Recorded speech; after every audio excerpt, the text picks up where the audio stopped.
عید الاضحیٰ یادگار ہے حضرت ابراہیم خلیل اللہ کی قربانی رضائے الہی کے حصول کے لیے ان مخصوص 3 دنوں کے اندر مخصوص جانور جو شریعت اسلامیہ میں متعین کیا گیا ہے اس کو ذبح کرنے کا نام ہے۔ یہ بات ذہن میں رکھیں کہ عیب سے جانور پاک ہونا چاہیے۔ فقہا نے ایک سیدھا سا ضابطہ بیان کیا ہے، عیب وہ ہے جس سے منفعت یا جمال زائل ہو جائے۔ جو جانور آپ نے خریدا تو وہ ذبح کے وقت عیب دار ہو گیا، گرا، ٹانگ ٹوٹ گئی تو کوئی ایسا واقعہ پیش آ گیا، ذبح کے وقت جو عیب ہے وہ عیب شمار نہیں کیا جائے گا، تو اس کو یوں ہی ذبح کر دیا جائے گا۔ جو جانور ہے وہ فربا ہو، موٹا ہو، تازہ ہو تو وہ افضل ہے۔ 2 جانور کرنے کی بجائے 1 جانور فربا ہو تو وہ زیادہ افضل ہے۔ شریعت اسلامیہ نے صاحب نصاب پر قربانی واجب کی ہے۔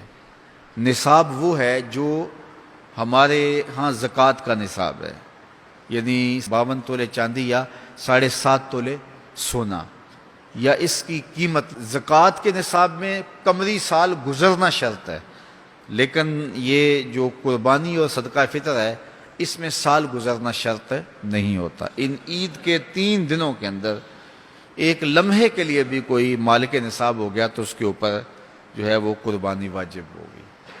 پھر قربانی ہر اس شخص پہ واجب ہے جو مالک نصاب ہے۔ بعض اوقات گھر کے اندر کئی افراد مالک نصاب ہوتے ہیں تو سب پہ واجب ہوگی۔ قربانی واجب آپ نے ادا کر لی اور اپنی طرف سے نفلی بھی دینا چاہتے ہیں تو یہ بھی آپ کو اجازت ہے۔ ہمارے آقا و مولا نے ایک قربانی اپنی طرف سے، ایک قربانی اپنی امت کی طرف سے پیش کی ہے، تو اگر امتی اپنے آقا کی جانب سے قربانی پیش کرتا ہے تو یہ اجر و ثواب کا باعث ہے۔ 3 حصے کر کے دوست احباب کے لیے، غرباء کے لیے اور اپنے لیے تقسیم کر لیں تو یہ قربانی کی روح کے مطابق ہے۔ سارا اگر خود استعمال کرنا چاہیں تو بہرحال اس کی بھی اجازت ہے، لیکن قربانی کی روح کے منافی ہے۔ جس کو گوشت لگتا ہے اس کو کھال بھی لگتی ہے۔ جس طرح گوشت آپ خود بھی کھا سکتے ہیں تو کھال خود بھی استعمال کر سکتے ہیں، یعنی آپ کھال کا مسلح بنا کے گھر رکھ سکتے ہیں، کھال کو اپنے گھر کی کسی ضرورت میں جو ہے وہ لا سکتے ہیں، لیکن قربانی کی کھال بیچ لیں اور اس کی قیمت اپنے مصرف میں لائیں یہ نہیں کر سکتے۔ قربانی کی کھال اگر بیچ لی ہے تو اس کے پیسے صدقہ آپ کر سکتے ہیں، کسی دوست کو دے سکتے ہیں، کسی غریب کو دے سکتے ہیں۔ تو قربانی کی کھال جس کو مرضی دیں، لیکن بہتر یہ ہے کہ قربانی کی کھالیں مدارس دینیہ کو دی جائیں، چونکہ یہ مستحق بہت زیادہ ہیں۔ مدارس دینیہ کے بجٹ کا زیادہ تر انحصار قربانی کی کھالوں پہ ہوتا ہے۔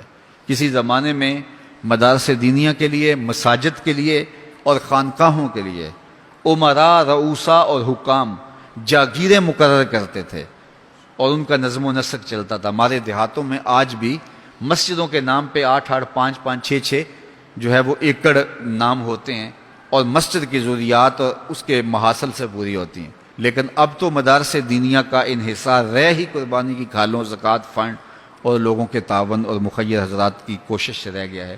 اس لیے اپنے مدارس کی طرف بہت زیادہ توجہ دینے کی ضرورت ہوتی ہے اور قربانی کی کھالیں کوشش کر کے خود مدارس دینیہ کے اندر پہنچائیں۔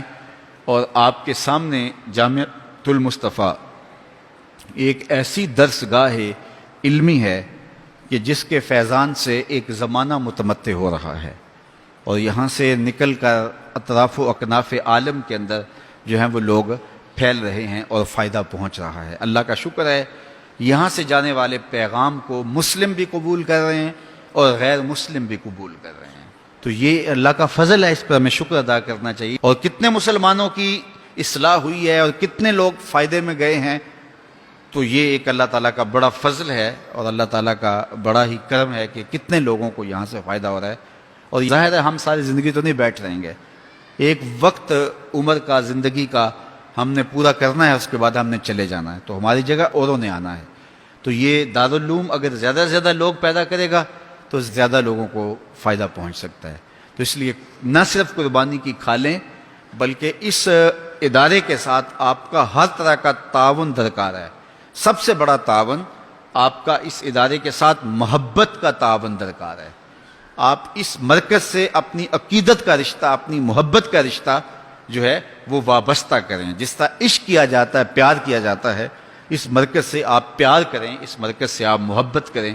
یہ مرکز ہماری عقیدتوں کا مامن اور مسکن ہونا چاہیے، چونکہ اس سے بہت سارے لوگوں کو فائدہ ہو رہا ہے اور غیر مسلم بھی اسلام کے دامن میں آ رہے ہیں اور مسلمان عمل کی راہوں کے مسافر ہو رہے ہیں، اور یہاں سے صاف سیدھا اور پیارا سا پیغام پوری دنیا پہ پہنچ رہا ہے.